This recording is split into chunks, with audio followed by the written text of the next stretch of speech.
The wilderness was a test, yes, but what about the promised land?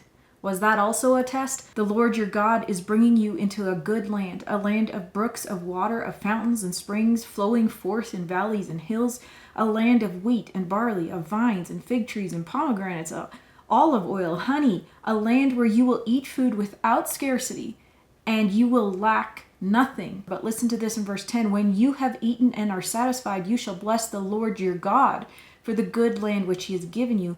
Beware that you do not forget the Lord your God. Otherwise, when you have eaten and are satisfied and have built good houses and lived in them, your herds and your flocks and your silver and your gold, everything you have is multiplying, then your heart will become proud and you will forget the Lord your God, who brought you out. He led you. He brought water out of the rock. He fed you manna. Otherwise, in verse 17, you may say in your heart, my power and the strength of my hand made me this wealth.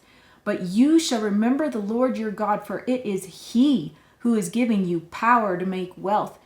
So the promised land was actually also a test, and it was a bigger test than the wilderness was. See, a lot of people say, well, money ruins people. But no, it doesn't. Wealth and abundance doesn't ruin people. It just magnifies what was already in their heart. And you know, some of these people, they didn't pass the wilderness test either. They murmured, they complained, they did not trust God, they did not obey God. But did you know that when you come to the promised land, that's actually the bigger test?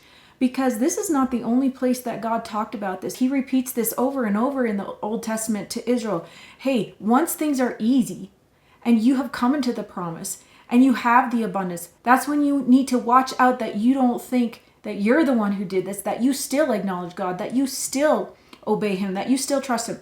You know, I think a lot of people have this mentality that, man, no matter how hard it gets, God, I'm going to trust you and I'm going to obey you. That's good. But how many people say, God, no matter how good it gets, I am still going to trust you and obey you and acknowledge you as my source? That was God's will for them, the promised land. However, abundance is a test, just like the wilderness is. The abundance and the overflow, that is actually an opportunity to excel still more in your trust and your obedience to God.